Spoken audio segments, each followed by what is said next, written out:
I'm Emma, and I'm 18. 3 hours ago, I was blowing out candles on a grocery store cake my mother bought as an afterthought. Now I'm standing on the sidewalk holding garbage bags filled with my entire life. You're a parasite!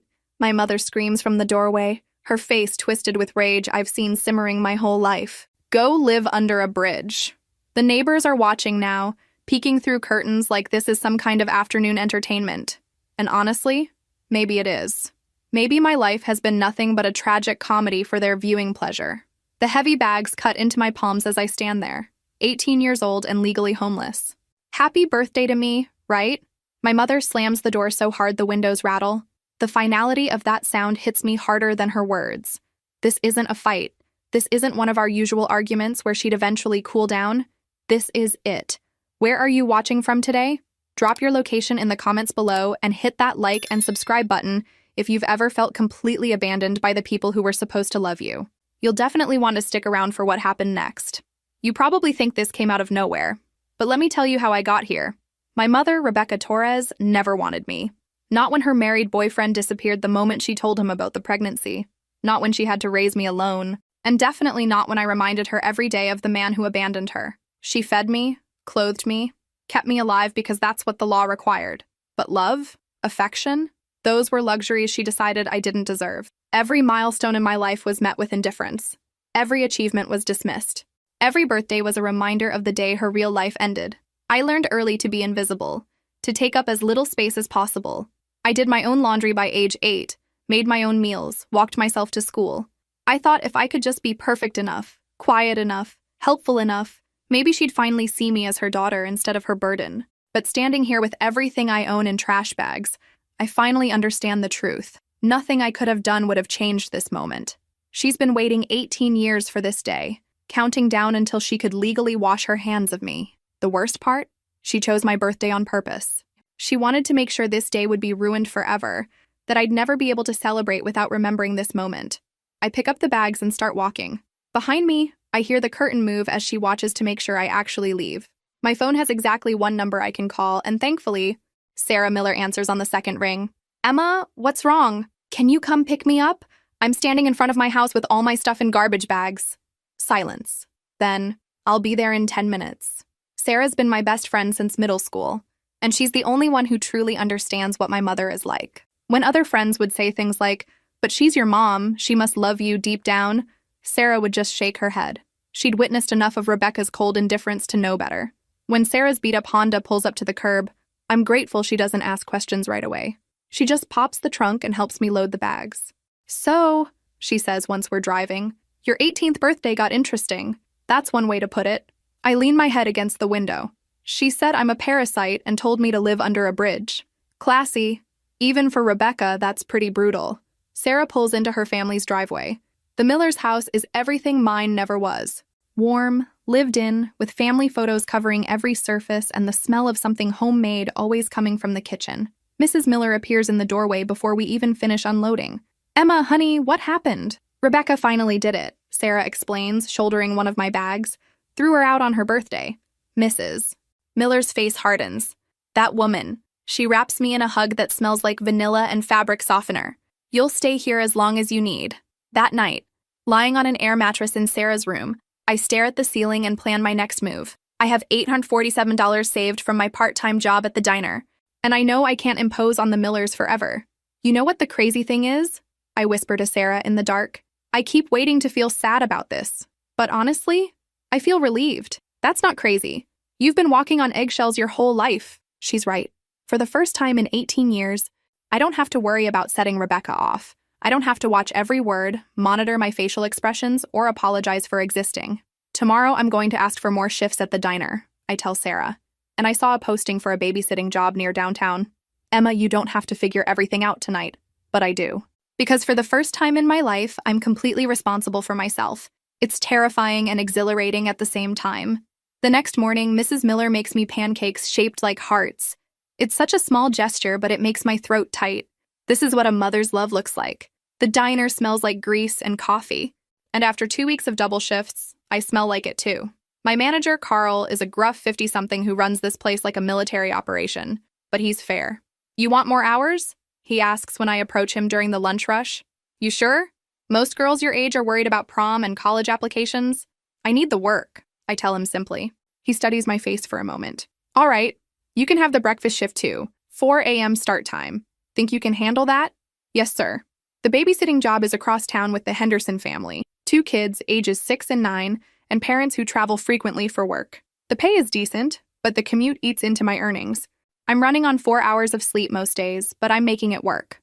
Coffee becomes my best friend, and I learn to sleep on buses between jobs. Sarah watches me with growing concern. Emma, you're killing yourself. When's the last time you had a full night's sleep? I'm fine, I insist, though we both know it's not true. My hands shake from exhaustion and caffeine, and I've lost weight I couldn't afford to lose. But I'm also proud. Every dollar I earn is mine. Nobody can take it away or use it as leverage against me. When I count my growing savings each night, I feel something I've never experienced before. Hope. The hardest part isn't the exhaustion, it's the loneliness. At the diner, I serve families who laugh together over pancakes. At the Hendersons, I watch their kids get bedtime stories and goodnight hugs. These glimpses into normal family life make my chest ache. One evening, little Katie Henderson asks me, Emma, do you have a mommy? I do, I tell her, braiding her hair. But we don't live together anymore. That's sad. I would miss my mommy. Yeah, I think. But you can only miss something you actually had. 3 weeks into my new routine, I'm walking home from the bus stop when I see a for rent sign on a small house. It's in a rough neighborhood, but the price is right for someone splitting it 3 ways. I call the number that night. The landlord, Mr. Peterson, is hesitant when he hears my age. You got references? Proof of income? I can provide both, I tell him, surprising myself with how professional I sound, and I can pay first month's rent and deposit up front. There's a pause. You sound too good to be true for an 18-year-old. What's the catch? No catch. I just need a place to live and I take care of what's mine. We set up a meeting for the next day. As I hang up, I realize this could be it. My first real step toward independence. The house at 847 Maple Street isn't much to look at. Peeling paint, a yard that's more weeds than grass, and a front porch that tilts slightly to one side. But when Mr. Peterson opens the door and shows me the small room that could be mine, I see potential. Previous tenants left it pretty rough, he admits, gesturing at the stained carpet and holes in the walls. But if you girls are willing to do some fixing up, I'll take $50 off each person's monthly rent. The other 2 roommates are Julie, a 22-year-old community college student, and Maria, a 19-year-old who works at the grocery store. Neither of them blinks when I explain I'm 18 and working 2 jobs. Honestly, Julie says, you probably have more stable income than most people our age. We shake hands on it. The room is tiny, barely big enough for a twin bed and a dresser, but it's mine. When I sign the lease with Mr. Peterson, my hands shake slightly as I write my name. First time renting? He asks. Yes, sir. Well, you seem like a responsible kid. Don't make me regret this. Moving day is just me, Sarah, and her dad loading furniture from thrift stores into his pickup truck. A mattress from Goodwill, a desk someone was throwing away, a lamp with a crooked shade that gives decent light. It's not much, I tell Sarah as we survey my new room. Are you kidding? This is amazing. You did this, Emma. You're 18 and you're completely independent. That night, lying on my thrift store mattress in my tiny room, I feel something I've never experienced before. Peace. No one can walk through that door uninvited. No one can scream at me for existing. No one can tell me I don't belong here. I call in sick to the diner the next day, something I've never done, and spend the morning cleaning. I scrub every surface, patch the holes in the walls with spackling compound. I watched a YouTube tutorial to learn how to use, and paint over the stains. When Julie comes home from class, she stops in my doorway. Whoa, this doesn't even look like the same room. I like things clean, I tell her, admiring my handiwork. No, I mean, you made it look like an actual home, like someone lives here who cares about it. That comment stays with me. Someone who cares about it. For 18 years, I lived in a house where I wasn't allowed to care about anything, where any attachment I formed could be used against me. Now I have a space that's truly mine, and I'm discovering I have strong opinions about things like paint colors and furniture arrangement. Who knew? The extra $50 a month from the rent reduction helps more than Mr. Peterson probably realizes. I put it straight into savings, watching the numbers grow week by week. But the best part of living here isn't the money I'm saving. It's the normalcy. Julie and Maria and I split grocery bills and take turns cleaning common areas. We watch movies together on Friday nights and share leftover takeout. For the first time in my life, I live with people who are happy to see me come home. 2 years into living on Maple Street, I've hit my stride. The breakfast shift at the diner has become my specialty, and Carl trusts me to train new employees. The Henderson family loves me so much they've recommended me to 3 other families. But I want more. The community college offers night classes, and I've been eyeing their business administration program. It would mean less babysitting money, but potentially bigger opportunities down the line. You sure about this? Carl asks when I tell him I need to adjust my schedule. School's expensive, and you've got a good thing going here. I appreciate everything you've taught me, I tell him, but I don't want to be a waitress forever. He grins. Fair enough, you've got more ambition than most kids who come through here. The first semester is brutal. Between classes, the diner, and reduced babysitting hours, I'm stretched thin financially.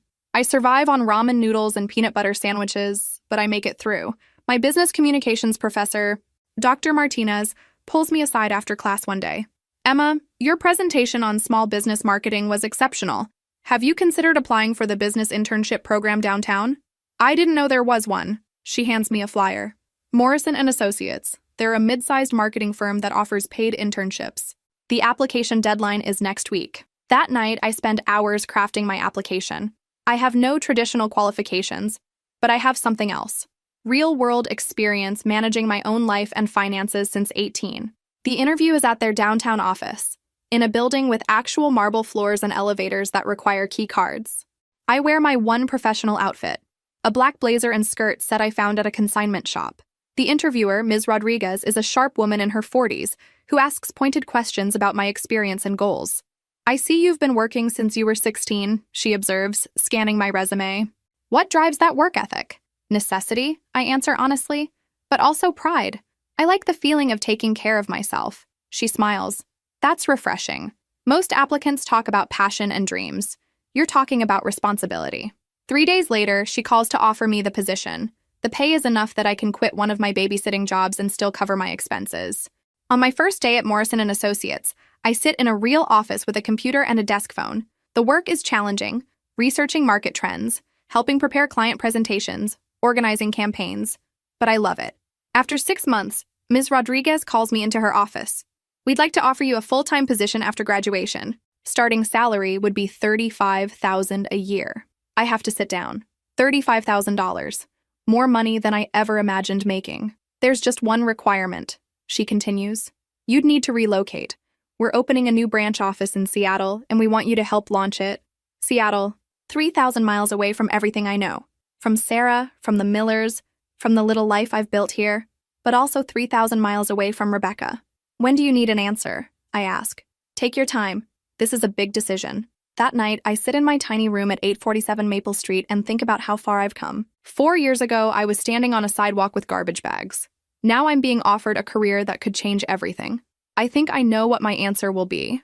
The acceptance letter from the University of Washington's evening MBA program arrives the same week I get confirmation about the Seattle position. Everything is falling into place so perfectly, it almost feels surreal. I'm packing my apartment when my phone rings with an unknown number. I almost don't answer, but something makes me pick up. Emma? The voice is older, shakier than I remember, but unmistakable. Rebecca. My hand tightens on the phone. In the 5 years since she kicked me out, I've heard nothing. No birthday calls, no Christmas cards, no acknowledgement that I exist. How did you get this number? I asked around. Your friend Sarah's mother gave it to me. I make a mental note to have words with Mrs. Miller later. What do you want? I need to see you. Her voice cracks slightly. It's important. I can't imagine anything you have to say that would be important to me. Please, Emma, I know I don't deserve it, but I'm asking you to meet me, just once. There's something in her tone I've never heard before. Desperation, fear. It's so unlike the Rebecca I know that curiosity gets the better of me. One meeting, public place, 1 hour. Thank you. There's a coffee shop on 5th Street. I'll pick the place, I interrupt. Rosario's Diner on Elm, tomorrow at 3. She agrees immediately, which tells me exactly how desperate she is. The Rebecca I knew never let anyone else make the decisions. I spend the next 24 hours wondering what could possibly have happened to bring her back into my life. Part of me hopes she wants to apologize, to somehow repair the damage she spent 18 years creating, but a bigger part of me knows better. The next day, I arrive at Rosario's early and choose a table near the back. When Rebecca walks in, I barely recognize her. She's lost weight, her hair is gray, and she moves carefully, like someone much older than her 52 years. She slides into the seat across from me without small talk. You look good. Successful. Thank you. I don't return the compliment because it wouldn't be true. I suppose you're wondering why I called. The thought had crossed my mind. She fidgets with her coffee cup. Emma, I'm sick. My kidneys are failing, and I need a transplant. And there it is. Not an apology, not regret, not a desire to reconnect with her daughter. She needs something from me. I'm sorry to hear that, I say carefully. The doctors say a living donor would be ideal. A family member. Her eyes meet mine for the first time. You're the only family I have. The audacity is breathtaking. After 5 years of silence, after 18 years of emotional abuse, after throwing me out on my birthday with garbage bags, she wants my kidney. You want me to give you my kidney, I repeat slowly. I know it's a lot to ask. It's not a lot to ask. It's everything to ask. She launches into what sounds like a rehearsed speech about forgiveness and second chances, about how we're family despite everything, about how this could be a new beginning for us. I listen without interrupting, watching this woman who made my childhood a living hell now begging for my help. When she finishes, I lean back in my chair. I'll think about it. Her face lights up with hope. Really? I said I'll think about it. That's all I'm promising. As I drive home, one thought echoes in my mind. After all these years, Rebecca still sees me as someone whose purpose is to solve her problems. But maybe, just maybe, this could be my chance to finally get the mother I always wanted. Or maybe I'm just setting myself up for the biggest betrayal of all. 3 weeks of sleepless nights later, I'm sitting in Dr. Hassan's office learning about kidney transplants. The irony isn't lost on me that I'm getting a medical education about saving the life of someone who spent 18 years trying to destroy mine. The surgery carries standard surgical risks, Dr. Hassan explains, sliding pamphlets across his desk. But you're young and healthy. Recovery time is typically 6 to 8 weeks. And after that, you live a completely normal life with one kidney. Millions of people do. Rebecca sits beside me, nodding along like we're planning a vacation together instead of major surgery. She's been playing the reformed mother role for 3 weeks now, calling to check on me, sharing childhood memories she claims to treasure, apologizing for mistakes she made raising me. It's a performance worthy of an Oscar, and part of me wants desperately to believe it's real. The important thing, Dr. Hassan continues, is that you're making this decision freely, without coercion. Emma, do you feel pressured in any way? I look at Rebecca, who gives me an encouraging smile. No pressure, I tell him. After the appointment, Rebecca suggests lunch at a nearby restaurant. My treat, she insists, which is ironic since she's been unemployed for 2 years. Over salad she barely touches. She talks about our future. After I recover, maybe we could take a trip together. You've been working so hard, you deserve a vacation. That sounds nice, I say, though something feels off about the way she's mapping out our post-surgery relationship. And I was thinking, maybe I could move closer to Seattle. Start fresh somewhere new. Red flags go up in my mind, but I push them down. Maybe I'm being paranoid. Maybe people really can change. That evening, I call Sarah to update her. Emma, are you absolutely sure about this? She asks. Because once you do this, there's no taking it back. I know, but Sarah, what if this is the thing that finally fixes us? What if saving her life proves that I'm worth loving? The silence on her end tells me everything I need to know about how naive that sounds. And what if it doesn't? She asks gently. I don't have an answer for that. 2 days before surgery, I'm finishing up loose ends at work when Miss Rodriguez calls me into her office. I heard about your surgery, she says. Family donor situation? Something like that. Well, take all the time you need to recover. Your position will be waiting when you're ready. Her kindness almost makes me cry. This is what care from a mother figure should feel like. The night before surgery, Rebecca calls to thank me again. Emma, I know I haven't been the mother you deserved, but I want you to know how grateful I am, not just for this, but for who you've become despite everything. Despite everything. Even in her gratitude, she can't resist reminding me how damaged I should be. You're welcome, Mom. It's the first time I've called her that in years. What do you think will happen next? Drop a comment below. Do you believe people can really change, or should Emma trust her instincts? Surgery day arrives gray and drizzly, which feels appropriate for the most surreal morning of my life. I'm about to voluntarily give up an organ to someone who treated me like a burden for 18 years. Rebecca and I check in at the hospital at 6 a.m. She's nervous, fidgeting with her purse and making small talk with the nurses. I'm surprisingly calm, maybe because I've already made peace with my decision. Emma Torres? A nurse calls my name, and I stand up. Actually, it's Emma Morrison now. I correct her. I legally changed my last name 3 years ago, taking my grandmother's maiden name instead. One more way of separating myself from Rebecca's legacy. The nurse makes a note. Of course. Ready? The pre-op process is a blur of forms. IV insertions, and medical personnel explaining procedures I've already had explained a dozen times. Dr. Hassan stops by to check on both of us. Any last-minute questions or concerns? How long until we know if it worked? Rebecca asks. The kidney should begin functioning immediately if all goes well. We'll know within the first few hours post-surgery.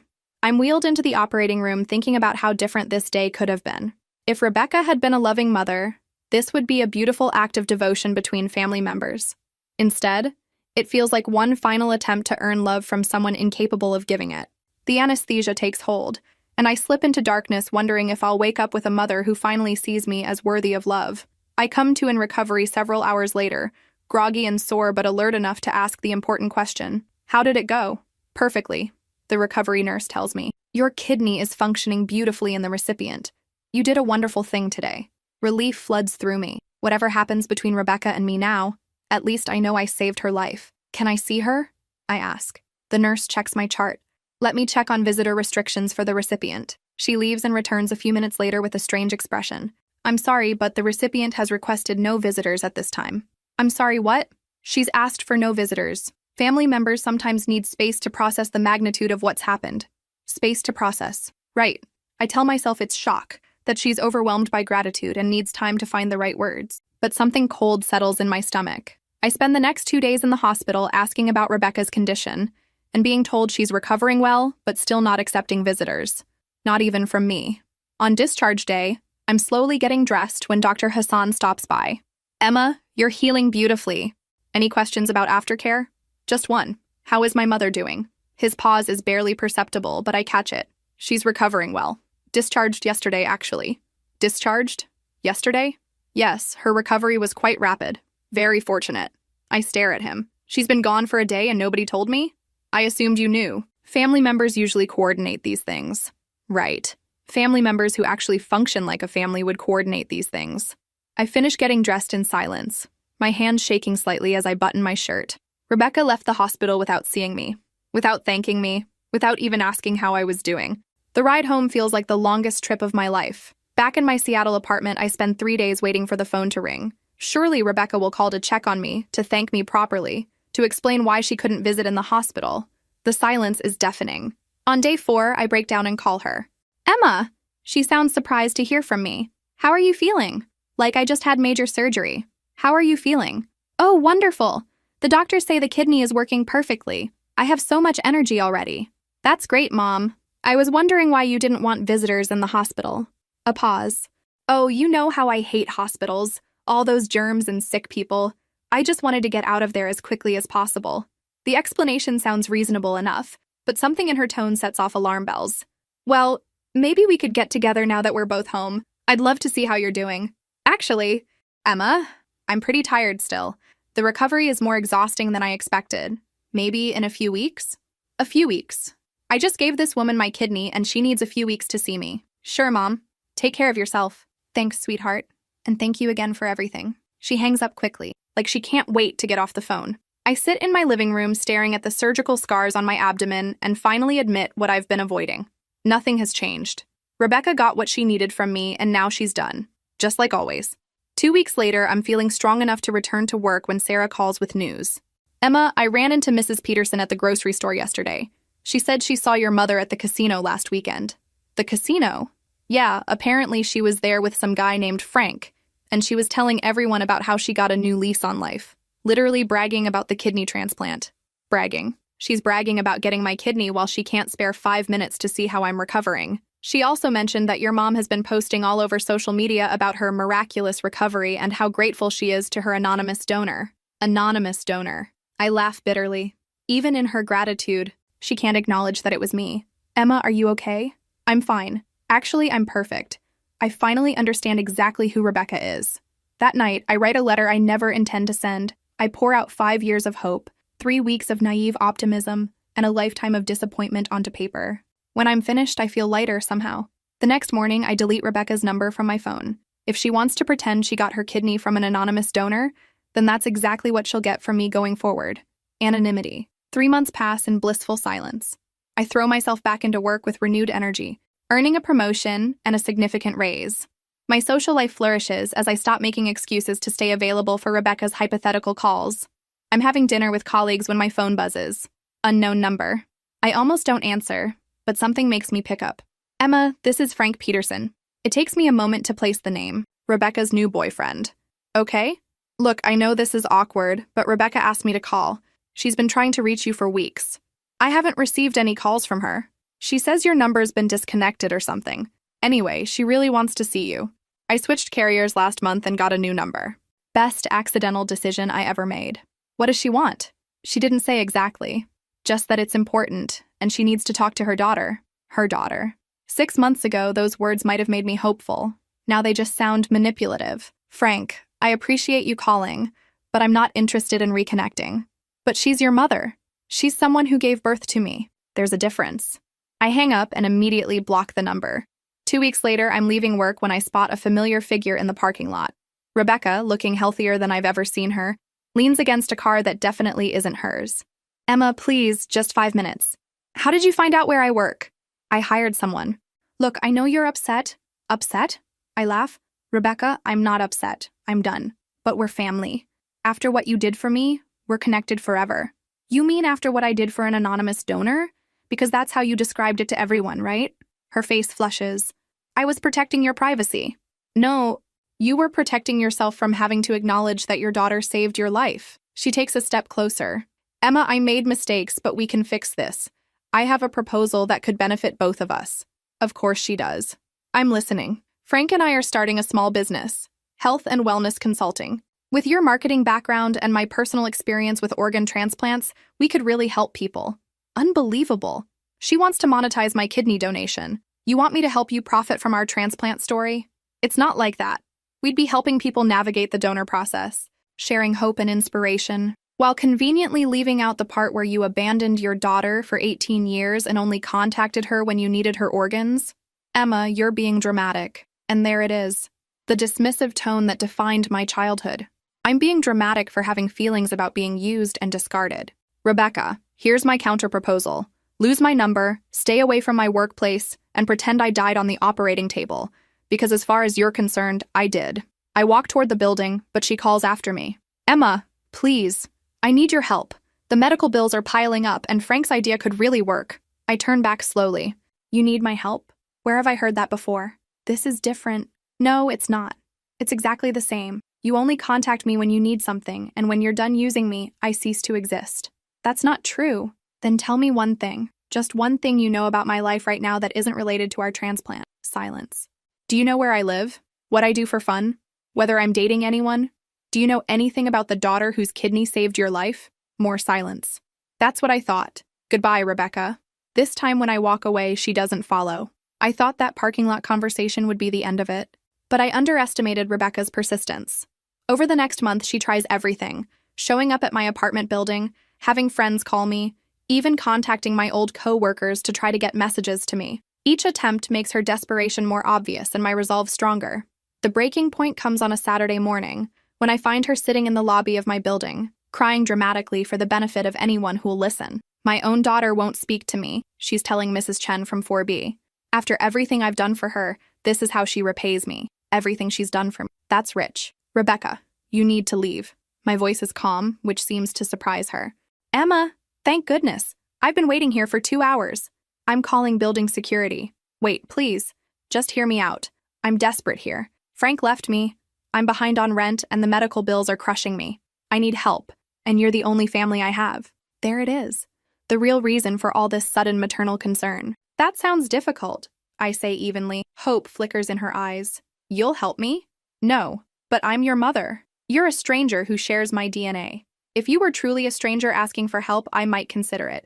But you're not just any stranger. You're someone who spent 18 years teaching me I was worthless, then threw me away the moment you legally could. Mrs. Chen has stopped pretending to check her mail and is now openly listening. Then you came back 5 years later, not because you missed me or loved me, but because you needed my organs. And the moment you got what you wanted, I stopped existing again. I made mistakes. You made choices. Every single day for 18 years, you chose to treat me like I was less than human. When I was 18, you chose to throw me away like garbage. When you needed my kidney, you chose to manipulate me instead of being honest. When I was recovering from surgery, you chose to disappear without a word. My voice remains steady throughout this recitation, which seems to disturb her more than yelling would. But I'm your mother, she repeats weakly. No, Rebecca. You're the woman who gave birth to me. A mother is someone who loves their child, protects them, celebrates their achievements, comforts them when they're hurt. You did none of those things. I turn to walk toward the elevator. Emma, please, I'm begging you. I pause with my hand on the call button. Rebecca, here's the thing about begging. It only works if the person you're begging actually cares about your well-being. I care about you exactly as much as you cared about me for the first 18 years of my life. What's that supposed to mean? It means I hope you survive. But I have no interest in helping you thrive, just like you felt about me. The elevator arrives and I step inside. As the doors close, I see Rebecca's face crumple in genuine distress. For the first time in my life, I don't feel guilty about causing her pain. I feel free. 6 months later, I'm in my new condo's home office when the doorbell rings. Through the security monitor, I see a man I don't recognize holding an official-looking envelope. Emma Morrison? I'm serving you with papers regarding Rebecca Torres. My heart skips, but I open the door. What kind of papers? Legal notice. She's claiming you have a duty to provide financial support due to your family relationship and the medical procedure you underwent. I almost laugh as I sign for the papers. Even now, Rebecca is trying to use my kidney donation against me. My lawyer, Jennifer Walsh, reviews the documents the next day. This is completely frivolous, she assures me. Adult children have no legal obligation to support parents, especially given the documented history of abandonment. She abandoned me at 18. Legally, how is that going to look? In your favor. I'll need character witnesses who can testify about the nature of your relationship and will want to document her pattern of contact only when she needed something. The case never makes it to court. Rebecca's attorney withdraws after reviewing the evidence. Hospital records showing she refused to see me post-surgery, social media posts where she claimed an anonymous donor, and statements from Sarah and Mrs. Miller detailing the childhood abandonment. But the lawsuit tells me everything I need to know about Rebecca's current situation. She's desperate enough to try legal extortion. A month after the papers are served, Sarah calls with an update. I heard through my mom that Rebecca is working at a call center now. Apparently, she's sharing a studio apartment with some woman she met at work. Good for her, I say. And I mean it. She's taking care of herself. You're really not curious about how she's doing? Honestly?